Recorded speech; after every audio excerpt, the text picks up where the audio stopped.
Boleh saja. Ya. Baik, assalamualaikum warahmatullahi wabarakatuh.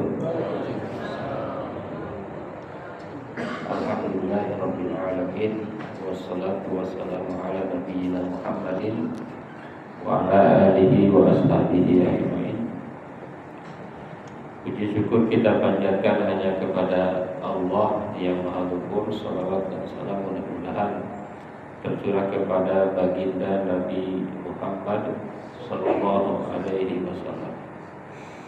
Para bapak, para ibu jamaah kuliah subuh yang dirahmati Allah Subhanahu wa taala.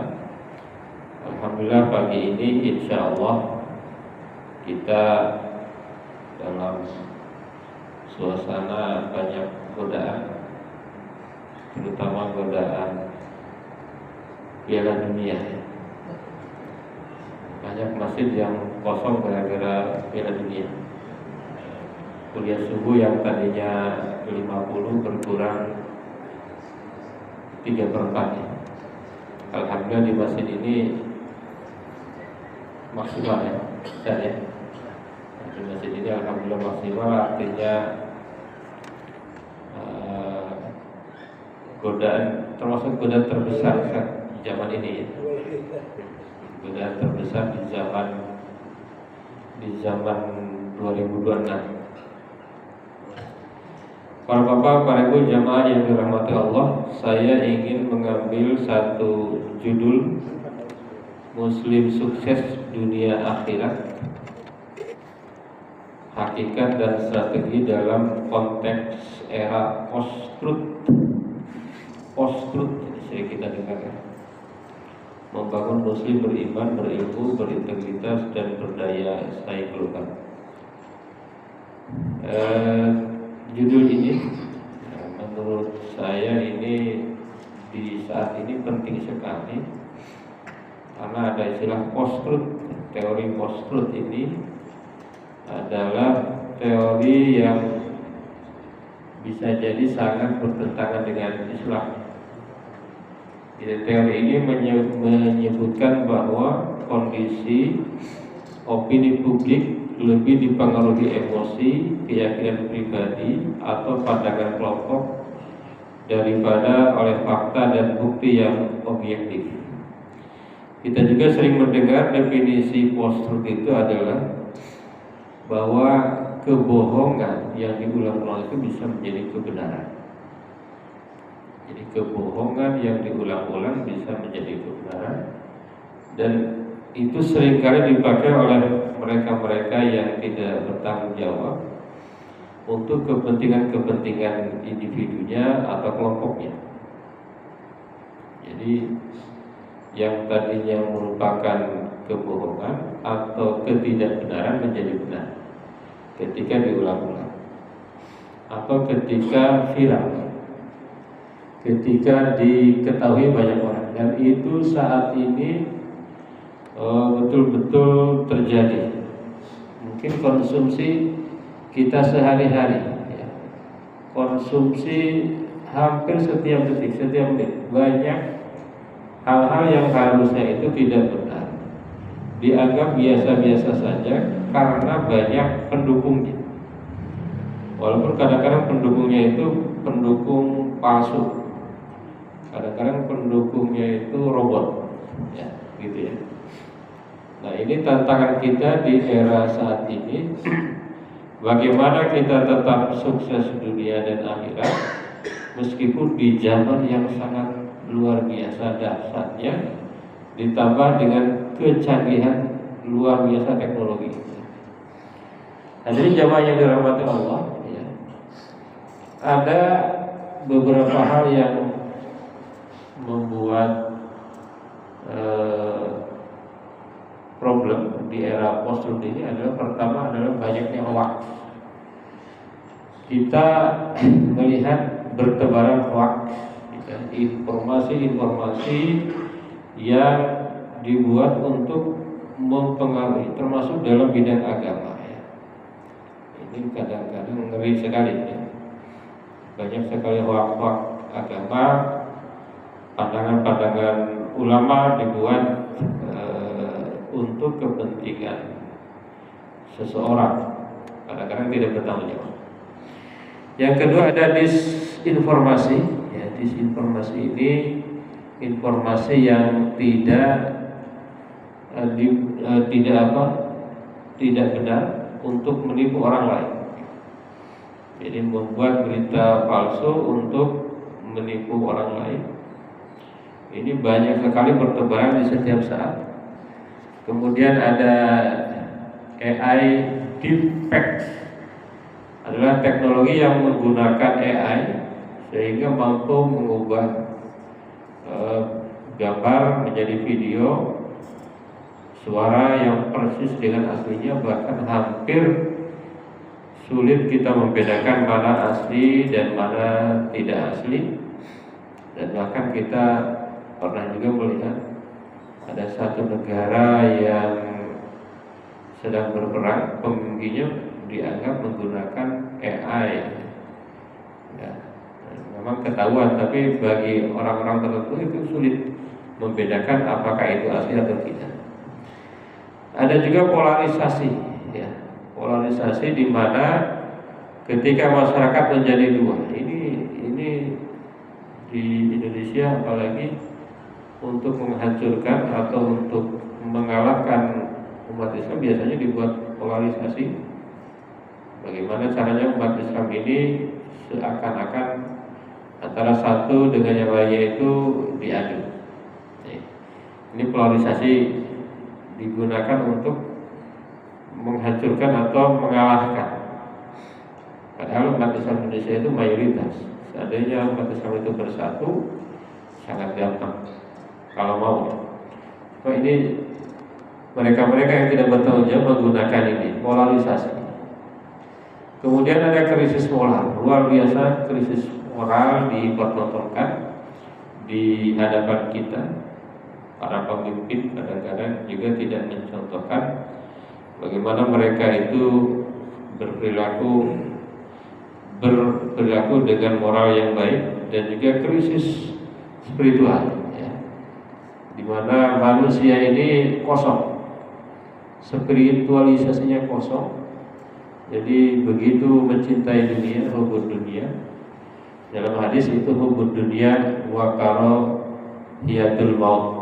Jadi cinta dunia dan benci akan adanya kematian, bahkan lupa akan kematian, lupa mempersiapkan kematian.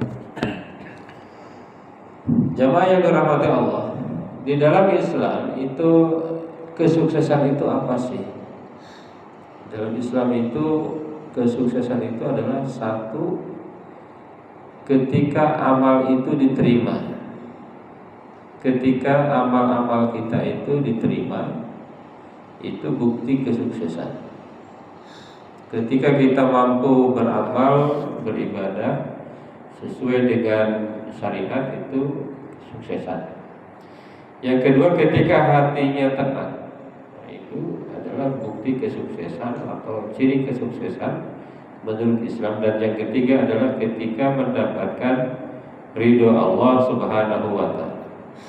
Ada ayatnya, a'udzubillahi minasyaitonirrajim, kullu nafsin dha'iqatul maut wa innama tuwaffawna ujurakum yawmal qiyamah faman zuhziha 'anil nar wa udkhilal jannata faqad faz. Jadi ciri kesuksesan dalam Islam itu dua, faman zuhziha 'anil nar, dijauhkan dari neraka, wa udkhilal jannah, dimasukkan ke surga, faqad faz, maka dia adalah telah memperoleh kesuksesan. Gitu ya, ini bukan yang lain. Post-truth vs Al-Quran. Jadi ini post-truth ini kalau kita renungkan ini sangat banyak bertentangan dengan Al-Quran. Kenapa? Karena menurut post-truth itu kebenaran itu bukan berbasis fakta, ya, melainkan tadi berbasis opini. Jadi kebenaran itu berbasis opini. Jadi ketika opini itu condong ke A, itulah kebenaran. Padahal di dalam Islam itu kebenaran itu adalah wahyu. Misalnya sholat itu penting atau tidak penting? Kalau disurvei ini bahaya. Bisa jadi banyak orang yang tidak merasa penting. Tapi kalau dalam Islam kebenaran itu wahyu. Sholat itu adalah wajib, ya. Kewajiban, wahyu, kebenaran. Viral. Nah, dalam era post itu yang viral itu yang benar, yang viral itu yang keren. Maka kita sering melihat di medsos itu, kok konten-konten begini malah yang viral, yang ditonton jutaan. Konten-konten dakwah malah nggak ada yang nonton, karena begitu ya. YouTube masih itu penontonnya dikit ya, saja. Tapi konten-konten yang lawannya itu lebih tinggi. Nah, di dalam Islam itu kebenaran itu adalah faktual dan valid, harus ada fakta dan harus valid. Sensasi dalam Islam itu yang benar adalah hikmah dan kebijaksanaan. Itu jadi sensasi yang populer, ya, yang populer itu yang benar. Dalam Islam nggak begitu, hikmah, kebijaksanaan. Di dalam era post-truth, likes itu yang menentukan kebenaran. Seberapa banyak likes di dalam Islam itu ikhlas. Yang dilihat adalah keikhlasan. Popularitas ya, diukur seberapa banyak subscriber dan sebagainya. Dalam Islam enggak, diukur oleh ketakwaan. Ini memang sangat kontras sekali antara post-truth dengan Al-Quran. Maka di dunia ini ya, seringkali ukuran kesuksesan dunia itu satu ilmu. Kalau mau sukses dunia, satu adalah ilmu. Maka umat Islam ini harusnya dalam ilmu paling kokoh. Karena umat Islam yang disuruh pertama kali untuk membaca. Tapi kadang-kadang yang membaca duluan bukan kita ya, kadang-kadang ya. Kita ini lemah di membaca, literasi. Yang kedua, kesuksesan dunia ini adalah profesional. Nah, ini termasuk lemah juga. Umat Islam secara keseluruhan masih kalah mungkin dibanding dengan yang lain. Walaupun secara individu banyak yang bagus, tapi secara keseluruhan umat Islam bisa jadi banyak kalah di dalam profesionalisme, amanah dalam bekerja. Amanah, integritas sejati. Kadang-kadang ini dalam hal amanah umat Islam di banyak kasus banyak kalah dengan yang tidak Islam. Kebermanfaatan umat Islam ini harusnya menjadi tolak ukur, tapi kenyataannya kita memang ini masih menjadi catatan. Maka para ulama pernah ada yang pergi ke Jepang. Katanya di Jepang itu banyak Islam, tetapi Muslimnya tidak ada, sedikit. Di Indonesia itu banyak Muslim, Islamnya sedikit. Kalau kesuksesan akhirat, apa itu ininya, kriterianya, hakikatnya bisa diraih dengan apa? Satu, ikhlas. Jadi kita tidak akan bisa sukses akhirat kalau tidak ikhlas. Kulluhum halka al-alimun, an-nasu kulluhum halka illal alimun. Manusia itu semuanya rusak kecuali orang yang berilmu. Wal alimuna halka illal amilun. Orang yang berilmu itu rusak kecuali mereka yang mengamalkan. Wal amiluna halka, dan orang yang mengamalkan itu rusak illa al-mukhlisun, kecuali mereka yang ikhlas. ikhlas karena Allah. Ibadah, yang kedua ibadah, ikhlas ibadah. Jadi tidak ibadah itu tidak akan sukses akhirat. Yang ketiga ilmu, ibadah tanpa ilmu tidak akan menyukseskan. Misalnya sholat tanpa ilmu tidak akan menjadi ibadah. Zakat tanpa ilmu tidak menjadi ibadah. Haji tanpa ilmu tidak menjadi ibadah. Gitu ya. Yang terakhir adalah husnul khatimah. Jadi kalau wafat dalam keadaan husnul khatimah itu adalah hakikat kesuksesan akhirat. Nah, ada 3 krisis di era post-truth ini ya. Satu, krisis informasi ya. Ini informasi betul-betul sulit dibedakan, apalagi generasi senior. Kalau baca medsos itu gampang dimanipulasi ya. Kadang-kadang kita melihat, kalau masih generasi ini kan tahu dia, oh ini hoax gitu. Jadi kalau generasi senior itu bahaya, kadang-kadang bahaya. Kalau yang muda kan tahu, oh ini editan itu tahu ya. Kalau generasi senior kadang-kadang nggak tahu, kadang-kadang gitu. Nah, kadang-kadang di grup senior udah dikenal tokoh, tapi kadang nggak ngerti bedanya. Gitu. Kalau yang muda itu tahu dia, oh ini editan AI, ini tahu dia editan apa itu kan sekarang gampang kan. Ini baru tahun 2026. Saya nggak bisa bayangkan 2035, 2040 seperti apa. 2026 udah kayak gini, 2040 kayak apa? Ini luar biasa. Makanya umat Islam generasinya harus betul-betul. Yang kedua, krisis moral, normalisasi dosa dan pelanggaran. Di sekarang itu dosa biasa-biasa aja, nggak dianggap apa, nggak dianggap dosa. Bahkan yang viral itu perbuatan-perbuatan mungkin yang aneh-aneh, gitu ya. Ada krisis spiritual dengan adanya ini.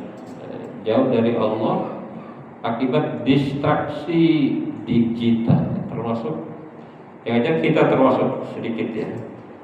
Kita lebih sering baca medsos dibanding Quran, gitu ya, mungkin ya. Di sini buka medsos berapa jam kalau dihitung sehari, lalu berapa jam baca Al-Quran. Nah ini kadang-kadang jajan banyakkan buka medsos. Aku aja banyak kita ya.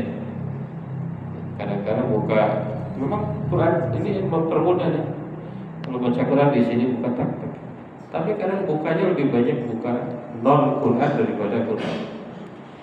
Lebih banyak buka hiburan daripada pelajaran. Apa strateginya agar kita sukses dunia akhirat itu? Yang pertama adalah literasi Qurani. Kita tidak boleh lupa. Yang pertama ini literasi Qurani literasi ya. Qurani literasi sebagaimana ayat pertama Al-Quran, Iqra, baca. Iqra bismi rabbikal ladzi khalaq, khalaqal insana min 'alaq.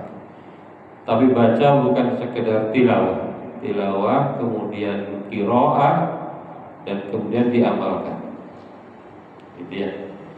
Yang kedua adalah digital literasi. Kita itu harus melek dunia digital, ya. Jadi kita jangan menolak teknologi, jangan menolak kemajuan. Kita harus segera beradaptasi dengan kemajuan-kemajuan.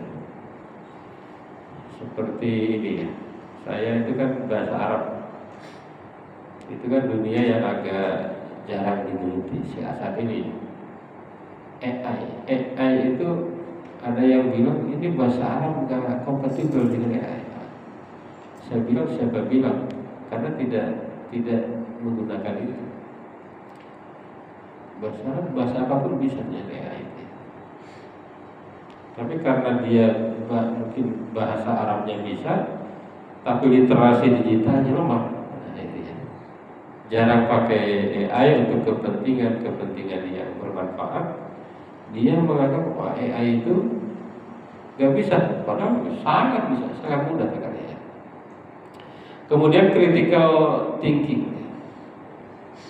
Ini kita harus membiasakan diri berpikir kritis, yang itu betul-betul diajarkan dalam Al-Quran. Quran itu sebetulnya ngajak berpikir kritis. Tadi ayat yang dibacakan dalam surat subuh misalnya, ayatnya apa? Fa'tu bisuratin min mithlihi wad'u syuhada'akum min dunillahi in kuntum shadiqin. Itu Allah itu udah ngajak debat sebenarnya. Ngajak berpikir dari dulu. Jadi jangan asal terima, tapi kata Quran, ayo bikin kalau bisa. Ayo mikir, afala ta'qilun, afala tatafakkarun. Pada ayat inna fi khalqis samawati wal ardh wa ikhtilafil laili wan nahari la ayatin li ulil albab alladzina yadhkurunallaha qiyaman wa qu'udan wa 'ala junubihim wa yatafakkaruna fi khalqis samawati wal ardh rabbana ma khalaqta hadza batila subhanaka faqina adzabannar. Umat Islam itu diajak untuk menjadi ulul albab dari dulu 1400 tahun yang lalu ya. Nah, kita ini harus terus introspeksi bahwa memang di dalam bidang ini kita masih termasuk ketinggalan secara keseluruhan ya. Kalau individu-individu ada yang bagus. Yang kedua adalah integritas. Umat Islam ini harusnya ini yang paling integritas itu umat Islam. Itu ya. Kalau mau selamat itu harus integritas, isinya jujur, amanah, transparan, anti manipulasi. Ini harusnya umat Islam ini yang terdepan. Umat Islam yang paling maju di sini. Apalagi Rasulullah bersabda, innama bu'itsu liutammima makarimal akhlak. Jadi akhlak semua jujur, amanah, transparan, anti manipulasi. Ladiman liman la akhlaq lahu, tidak memiliki agama yang sempurna orang yang tidak punya akhlak. Yang ketiga, untuk sukses dunia akhiratnya spiritual intelligence, harus punya kecerdasan spiritual. Umat Islam tidak boleh lepas sholat, tidak boleh lepas sholat. Sholat wajib, sholat sunnah.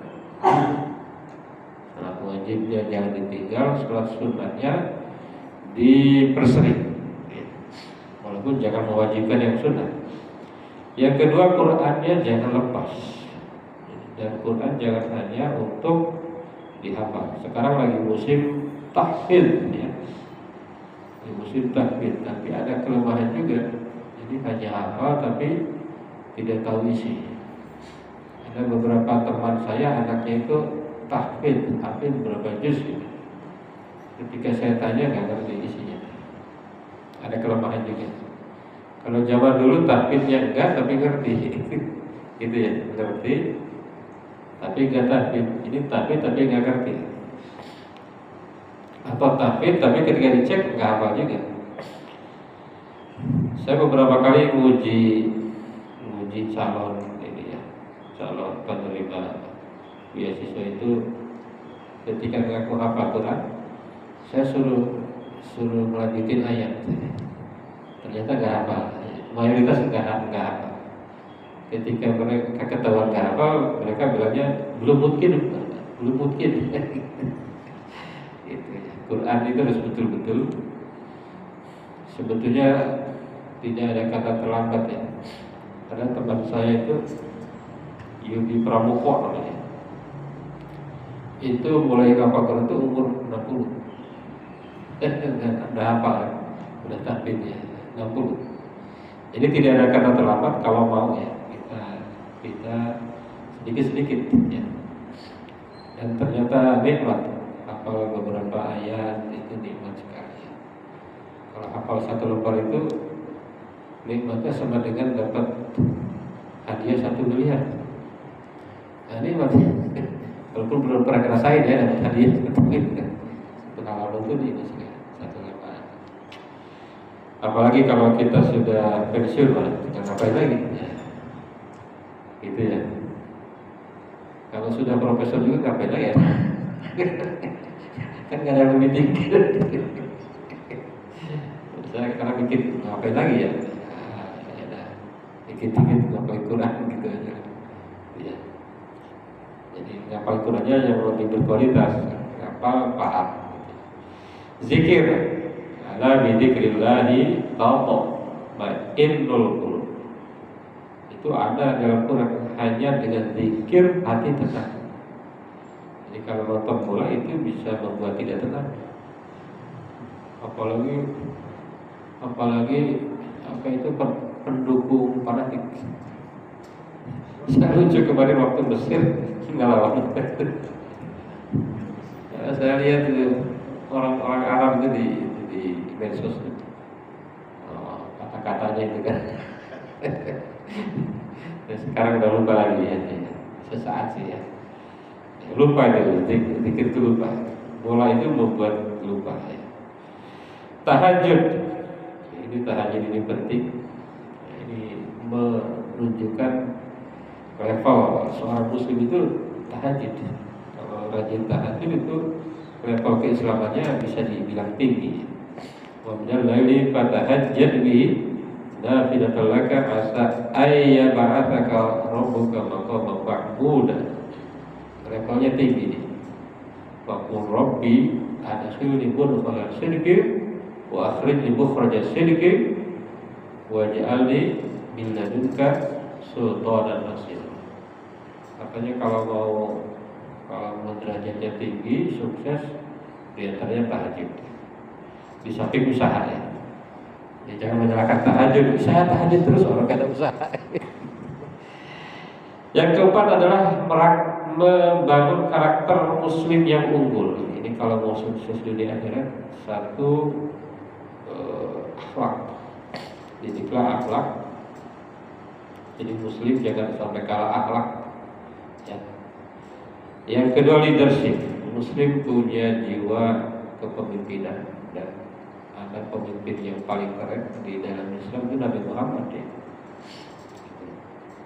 Udah gak usah nyari contoh pemimpin lain ya, Nabi Muhammad yang paling keren. Kemudian kreativitas. Umat Islam harus kreatif kalau mau sukses. Kolaborasi. Umat Islam harus pandai diajak bekerja sama. Itu ya. Jadi jangan senang dengan perpecahan, tapi harus bekerja sama. Ternyata saat ini itu kekuatan itu tidak individu, kekuatan itu adalah kerjasama. Maka Rasulullah pernah bersabda, al-haqqu bila ridha, yaghlibuhul batilu bin ridha. Kebenaran yang tanpa sistem akan dikalahkan oleh kebatilan yang bersistem. Bersistem itu kerjasama itu, kerjasamanya. Komunikasi, saya kira kolaborasi manusia termasuk yang lemah nih. Komunikasi, efektif, jujur, penuh hikmah, dan compassion, empati dan kepedulian. Nah ini harus menjadi karakter muslim yang unggul kalau ingin menjadi sukses dunia dan selamat akhirat. Yang kelima adalah menjadi rahmatan lil alamin. Wa ma arsalnaka illa rahmatan lil alamin. Apa ciri-cirinya? Satu, menebar kedamaian. Jadi muslim itu harus menjadi contoh dalam kedamaian. Kedua, kolaborasi global.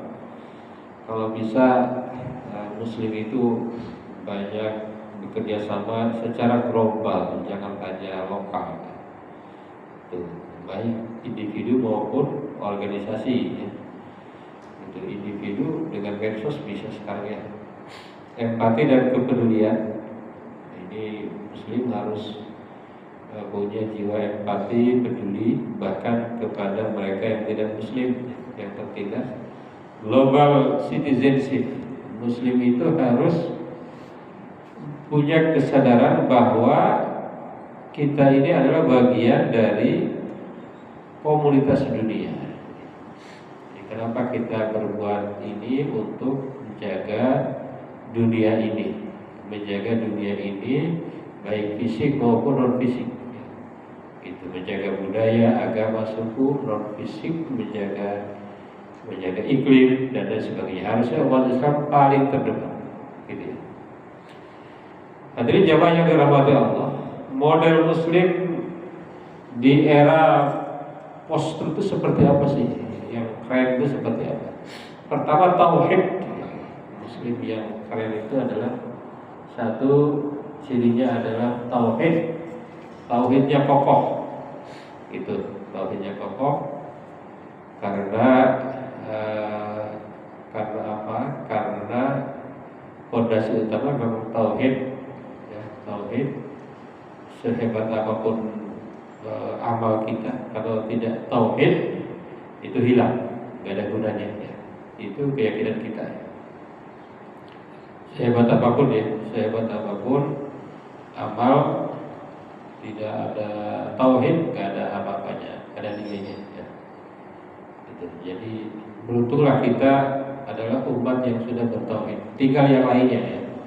Ilmu kita harus terus kembangkan ilmu kita, ilmu segala macam ya.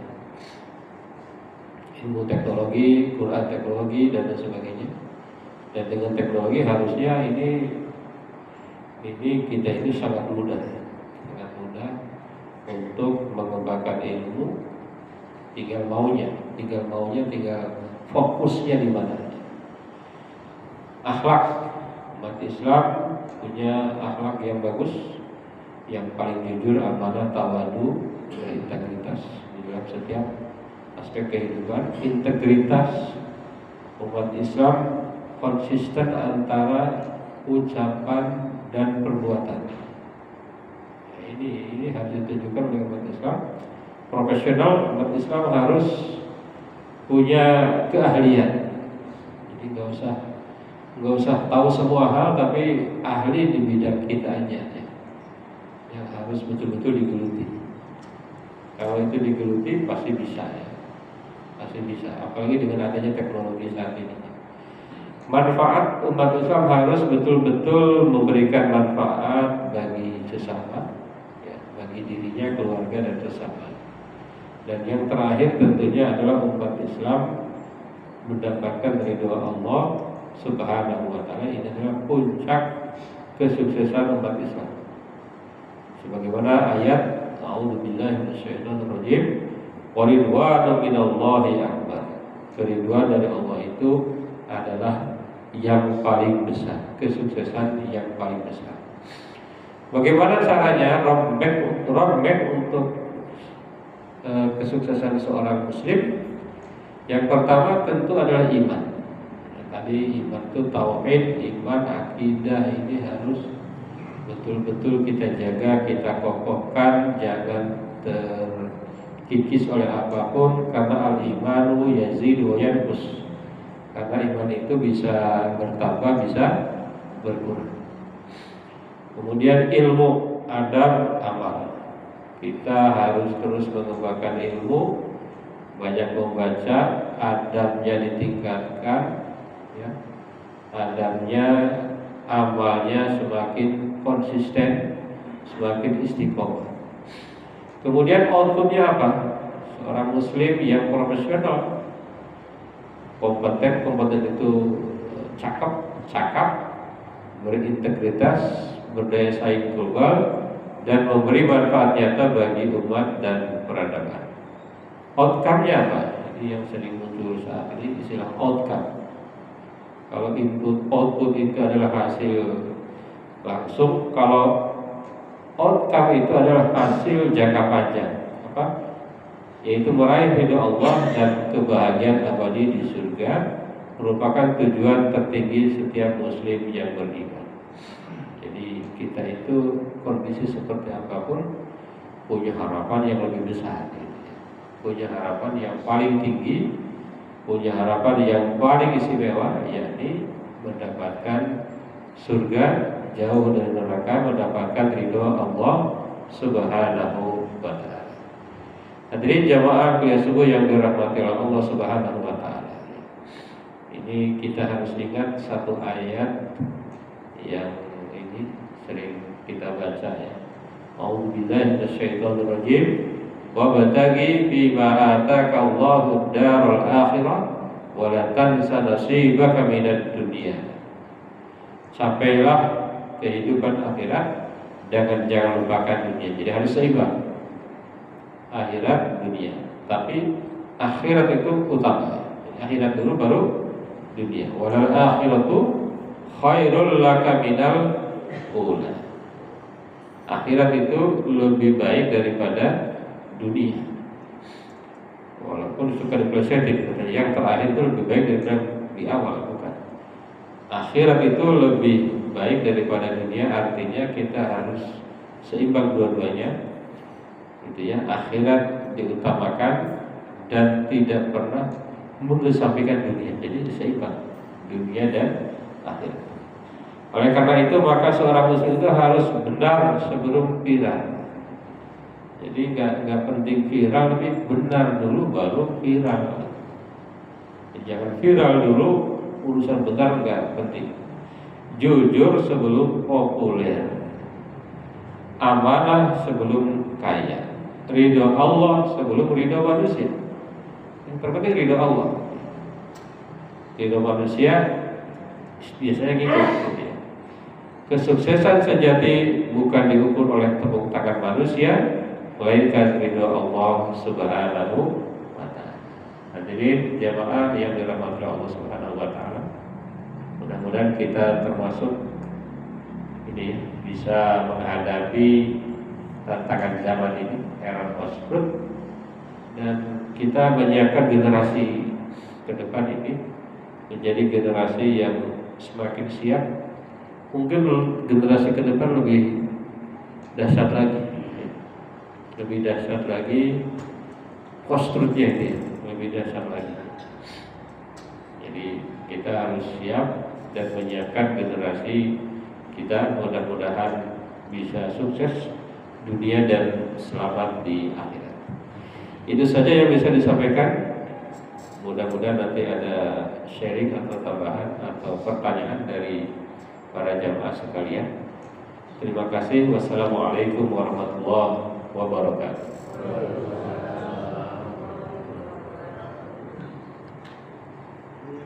Ayo bapak-bapak, ada yang mau tanya atau sharing? Ada. Silakan. Pak Haji. AI apa sih Pak Haji? AI itu apa sebetulnya? Wah ini ya. Ini kan banyak orang ngomong AI. Sering dengar Pak Haji ya? Belum pernah buka ya? Belum pernah. Iya. Udah nakal Pak Haji. Alhamdulillah. Udah nakal di medsos. Agak nggak main HP Pak Haji. Jarang main HP Pak Haji. WA jarang main WA? WA kalau WA dibaca. Oh dibaca. Kan betul. Di WA juga udah ada AI Pak Haji. Ada. Ada AI-nya di WA itu namanya Meta ya. Meta. Terus sekolahnya di mana itu kalau baca? AI itu nggak usah sekolah sebetulnya bisa. Kayak inilah, kayak naik motor nggak usah sekolah kan? Latihan aja buka bukan lama-lama bisa. Ada juga pelatihannya emang ada, tapi saya amati bukan pelatihannya, yang penting prakteknya. Sama dengan naik motor, naik mobil ada apa itu kursus. Saya dulu pernah kursus, baru 2 kali udah berhenti karena yang ngajarin marah-marah mulu. Udah bayar 5 kali, baru 2 kali saya berhenti dan nggak bisa. Ternyata bisanya setelah punya sendiri jalan itu ya. Termasuk AI Pak Haji ya. Cuma kalau generasi baby boomer atau yang sebelumnya itu memang adaptasinya berat Pak Haji. Adaptasi dengan teknologi itu agak berat. Kalau masih bisa adaptasi dengan itu luar biasa. AI itu kan A-nya artificial, I-nya intelligent, kecerdasan buatan. Kecerdasan buatan. AI dalam bahasa Arab itu az-zaka al-istilai. Jadi kecerdasan yang dibuat oleh manusia. Jadi Pak Haji nyuruh apa dia bisa bikin. Buatkan satu, ini sederhananya, buatkan satu paragraf tentang ini, dia bikin sendiri. Buatkan 10 lembar teks pidato presiden, ya dia bisa kayak gitu. Bahkan disuruh bikin suara, bikin gambar, bikin apa dia bisa sendiri. Itu namanya AI kayak gitu. Jadi orang korupsi belajar sama AI. Bisa. Jadi makanya AI itu karena alat bisa dipakai untuk kebaikan atau sebaliknya. Jadi sekarang itu bisa belajar minim guru bisa. Bahkan ini kelemahannya AI itu kan kalau mahasiswa diskusi itu dia bikin pertanyaan nanya ke AI, nyari jawabannya ke AI, itu jadi masalah tuh, ya. Itu madaratnya banyak, manfaatnya juga banyak. Jadi tergantung bagaimana penggunaan. Cuma kalau di era sekarang, kalau orang nggak pandai AI ketinggalan. Dalam bidang apapun dia akan ketinggalan. Jadi AI itu bukan ancaman, tetapi bagaimana kita bisa beradaptasi karena dia sangat cepat. Bayangkan suruh membuat teks 10 lembar itu bisa dalam beberapa detik. Membaca 300 halaman dalam beberapa detik. Yang dulu kita harus berbulan-bulan itu, berhari-hari, ini dalam beberapa detik. Cuma tadi penggunaannya kalau untuk kebaikan sangat bagus, tapi kalau dipakai tadi korupsi baji ya, itu bisa belajar pakai AI juga. Cara melondri, istilah melondri apa itu laundry? Kita kan nggak ngerti. Laundry itu mencuci. Ternyata bukan mencuci baju, mencuci uang. Iya, cuci uang. Dan sekarang makin canggih ya. Ketika yang koruptornya canggih, penegaknya pun harus lebih canggih. Ya, nggak bisa dia. Kalau mahasiswanya pakai AI, dosennya harus ngerti. Nanti dikerjain tuh mahasiswanya. Karena bikin makalah cukup beberapa detik. Tapi kalau dosennya ngerti, ya ini AI. Gitu ya. Anda paham nggak ini maksudnya? Gitu ya. Tapi ada juga mahasiswa ya udah nggak pinter, nggak open dengan AI, dia makin parah itu ya. Udah nggak bisa, dia nggak open AI, makin ini ketinggalan. Saya bayangkan gini, Pak Haji ya, antara tidak pakai AI dengan itu kayak kita naik haji, naik motor dengan pesawat, kira-kira begitu. Kalau belum pakai AI, pakai motor ke Arab berapa bulan tuh? Kan ada tuh di YouTube yang naik motor ke Arab Saudi, bisa 6 bulan Pak, berapa bulan tuh? Naik NMAX ke Arab Saudi nih, lewat Malaysia atau mana gitu. Nah, kalau pakai AI itu dia sama dengan pesawat 9 jam dia. Bedanya itu. Jadi AI itu adalah alat bantu mempercepat. Kursusnya di mana Pak? Kursus AI di mana? Belajar. Nah, tadi bisa tidak belajar, otodidak bisa Pak Haji. Atau tanya Pak Ustadz ini. Ini Dahlia ini. Pasti yang saya kirim tahu ini AI ini bukan gitu ya, tahu. Gitu. Tapi itu AI itu ya. Jadi generasinya senior itu lebih lambat ya. Kalau anak-anak muda kecil-kecil cepat sekali Pak Haji. Yang masih baru-baru ini anak-anak kecil cepat. Ada yang seumuran saya lebih cepat dari saya. Ada yang di bawah saya, maksudnya lebih muda, lebih lambat karena dia nggak open. Ada.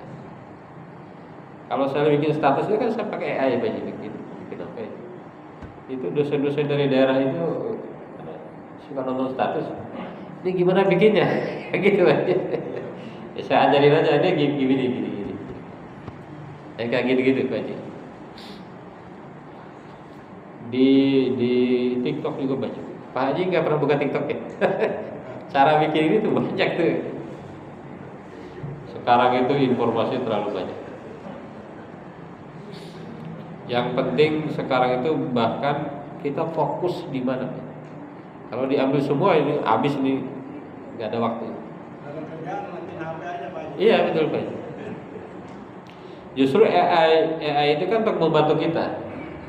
Yang tadinya menyiapkan itu butuh berjam-jam, cukup beberapa detik. Kalau nyangkul bisa pakai AI. Nggak bisa, belum ya? Kerjanya nyangkul, jadi nyangkul nggak bisa pakai AI. Nyangkul udah bisa belum, Mas? Pakai robot. Robot ya? Kalau nyemprot udah bisa Pak Haji, nyemprot ini ya, air. Burung bisa. Buat apa? Pakai AI, pakai robot. Ah, ya bisa. Ini baru 2026 saya bilang. Ini 2040 gimana? Ya mudah-mudahan kita. Mati jalan sendiri Pak Haji. Mati Iya. jalan sendiri pakai AI kurang. Iya. Mobil kan udah ada yang pakai AI ya, mobil di mana itu di luar itu nggak usah pakai supir. Tesla. Iya. Iya, di mana Pak? Tesla. Tesla. Itu orang Jawa itu Pak. Mas Elon. Bukan Elon Mas Elon. Baik, ada lagi Bapak Ibu? Ada yang pakai HP, yang ada sudah. Bagi generasi senior bingung ya, kok bisa main HP mulu ya? Ada penelitian yang mengatakan generasi baru itu dia lebih bisa belajar lewat layar, generasi senior lewat buku. Iya. Kalau kita lebih senang lewat buku ya, lebih apa? Lebih jelas. Generasi yang baru ini katanya malah lewat layar. Walaupun di beberapa negara balik lagi ke buku lagi. Negara maju itu kembali ke ini, ke buku biasa. Sekolah-sekolah kita pakai tab. Setiap siswa beli tab. Makanya daftar ulangnya mahal-mahal, beli tab satu orang satu.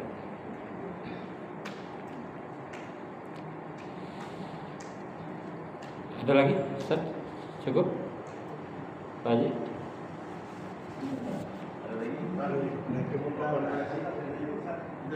Baik, Pak Haji. Waalaikumsalam warahmatullahi.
Baik, terima kasih Pak Haji. Ini memang problem yang sangat berat ya. Bagaimana menghadapi era saat ini yang tipu dayanya luar biasa, bahkan bisa jadi oleh mereka yang punya kekuasaan. Post-truth itu dipakai oleh mereka yang punya kendali, itu memang sangat luar biasa. Sebetulnya kalau rakyat ini pintar itu gak ada masalah. Artinya berarti kita itu termasuk Muhammadiyah semakin mencerdaskan generasi. Itu kuncinya seperti itu. Kenapa era post-truth ini bermasalah? Karena mayoritas kita, bangsa, warga ini masih banyak yang ini rendah kemampuannya, daya kritisnya rendah, literasinya rendah, pendidikannya rendah. Jangan kita lihat di sini ya, di ruangan ini kan insya Allah, tapi di daerah-daerah itu luar biasa. Jadi sebetulnya kuncinya ilmu. Jadi yang bisa dikelabui kan yang nggak pinter. Kalau yang pinter mah tahu, oh ini yang komen ini ada ribuan nih, yang komen itu robot, tahu itu. Misalnya ciri-cirinya followernya 1, 2 ya, fotonya foto palsu, Pak Haji. Pasti kalau lihat di Facebook atau IG atau apa itu ketahuan. Yang repot itu memang banyak warga kita memang yang masih literasinya rendah. Literasinya rendah itu memang tidak selalu berkaitan dengan pendidikan formalnya. Ada juga yang pendidikan formalnya biasa tapi pintar ada. Jadi Muhammadiyah termasuk ini sudah di bidang pendidikannya ya. Pendidikan, kesehatan ya. Nah, itu kunci. Cuma Bapak belum mampu menembus mayoritas. Dari 200 berapa warga Indonesia? 280, yang pinternya jangan-jangan nggak nyampe 100. Itu berarti ya 10%. Kalau lihat data di Google cari itu berapa S1 misalnya, itu kan baru kasar ya. Di Indonesia itu yang S1 itu masih minoritas juga, S1 ke atas. SD nggak lulus SD itu masih banyak. Jadi yang begini-begini yang dikasih sembako aja aman tuh. Kalau gitu kan kasih sembako, terima sembakonya. Gitu aja ya. Jadi memang kita sebagai masyarakat berusaha untuk itu mencerdaskan, mulai dari yang terdekat. Kalau sebagai orang tua ya ke anak, kalau guru ke murid gitu ya, dosen ke mahasiswa. Kalau sudah pinter semua ya nggak ada Pak, nggak ada, aman-aman aja sebetulnya. Ya. Gitu ya Pak Haji ya. Insyaallah.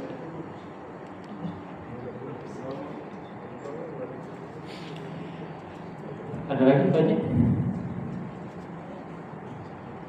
Berapa? Apa itu? Lulusan S1 Indonesia. Lulusan S1 1, wah dikit sih. Masa sih dikit amat ya? Ada tadi di 1,3 dari 280, nggak nyampe 1%. Kalau SMA. Tapi saya masa sih segitu ya? Ya juga ya, kadang-kadang. Nah itu kemarin Pak, jadi cek lagi. Saya kemarin pakai AI nulis Arab. Dari teks Arab saya foto, suruh nulis AI itu, suruh nulis. Kebanyakan salahnya, saya edit lagi. Jadi membantu tapi ada salahnya tetap. Kalau ini mohon maaf ya, guru besar di Indonesia itu ada 4.000-an. Itu katanya satu guru besar itu lawan 30.000. Jadi dalam setiap 30.000-an di Jawa Tengah itu satu guru besar. Ini masih sedikit sekali. SMA kayaknya S1 berapa sih? Masa sejuta ya? Kayaknya jumlah mahasiswanya banyak, lebih dari sejuta. Iya, lebih dari sejuta. UIN Jakartanya 30.000. UIN itu puluhan ya. UI berapa? Ya, Unpam itu ratusan ribu mahasiswanya. Kayaknya itu datanya mungkin kurang valid ya. Tapi yang jelas masih banyak yang rendah ya. Yang S1 pun belum tentu juga. Ada yang pintar, ada yang sering bolos. Gitu ya. Ya S1-nya macam-macam juga kan. Ada dalam negeri, luar negeri. Kualitas ya. Ada akuntansi A, unggul, dan lain-lainnya.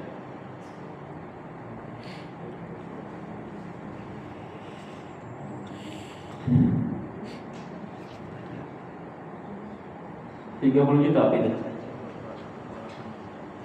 SMA? Apa? Oh, tahun kemarin 30 juta. Data pegawai. Cuma nyarinya data warga Indonesia yang tidak lulus SD. Ya, berapa? Tidak lulus SD.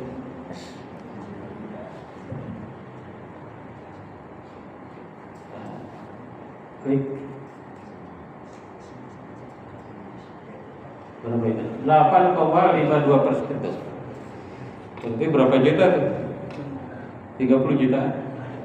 30 jutaan belum SD. Wah, itu banyak, Pak.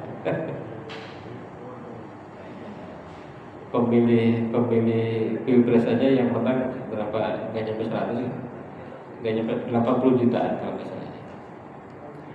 Jadi kalau berpendidikan, literate juga, jadi bukan hanya formal, ada literatnya. Kalau lulusannya S1 UI itu pasti literate, kalau saya nggak literate. S1 UMJ, UIN itu pasti literate, ya, kira-kira begitu ya. UGM, Unpad itu pasti literate.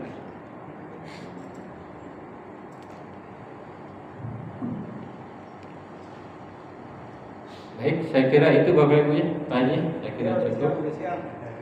Karena sudah siang ini, sudah surut. Kita cukupkan pertemuan ini dengan membaca Subhanakallahumma wa bihamdika asyhadu an la ilaha illa anta astaghfiruka wa atubu ilaik. Billahi fi sabilil haq fastabiqul khairat. Wassalamualaikum warahmatullahi wabarakatuh.